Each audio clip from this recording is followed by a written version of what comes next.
Good morning বন্ধুরা, সবাই কেমন আছো? Welcome back to my channel. আমি রাখি তোমাদেরকে সাথে করে নিয়েই সকাল থেকে ব্লগটা শুরু করছি। আর এখন কি করছি বলো তো?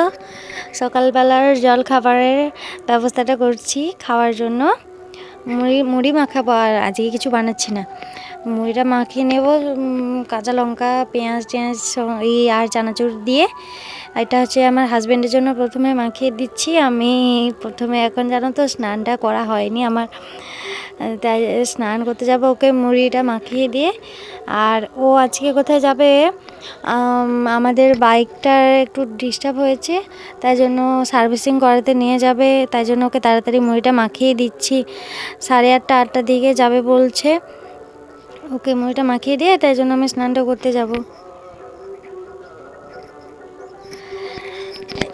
দেখি মুড়িটা তক্ত বসে দেখি না, এটা গন্ধরাজ ফুল না, গন্ধরাজ ফুলটা আছে, তাই জন্য দেখালাম তোমাদেরকে। তো দেখো এখন মুড়ি খেয়ে রেডি হয়ে চলে যাচ্ছে গাড়ি সার্ভিসিং করতে। আর কখন আসবে এখন তার ঠিক নেই, ও চলে গেছে। তারপরে আমি রান্নার ব্যবস্থাটাও করে নিচ্ছিলাম, আনাজ কাটছিলাম, এখানে সন্না খাড়া কাটছি।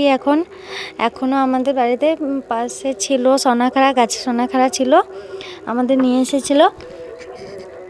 এখন পাওয়া যায় না, শেষই হয়ে গেছে প্রায়।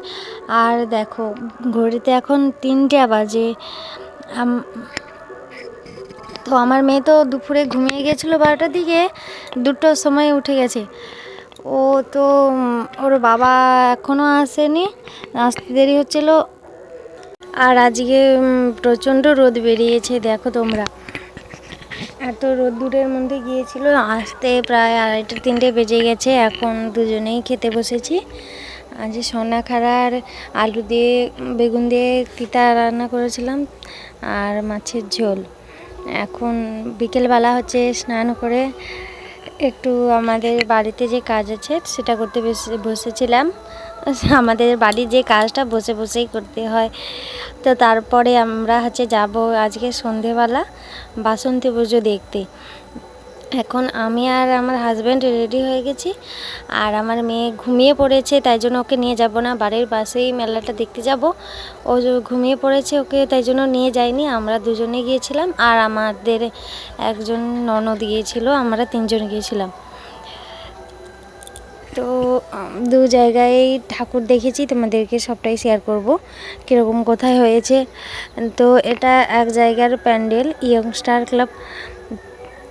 প্যান্ডেলটা খুবই সুন্দর লাগছিল বাইরে থেকে, আর ভিতরে ঠাকুরের প্রচণ্ড ভিড় ছিল। এখানে দেখতেই পাচ্ছ ঠাকুরটা। আর আমার আরতি হচ্ছিলো, তো তাই জন্য ধূপ ধুনা জ্বালিয়েছিল, ভালো করে বোঝা যাচ্ছে না দূর থেকে। আর বাজি ফাটানো হচ্ছিল। আরতির সময় এরকমই হয়। তো আর আমরা আরও এক জায়গায় যাব দেখাতে তোমাদেরকে ঠাকুরটা, আমিও দেখব। তো দেখাচ্ছি তোমাদেরকে একটু পরে।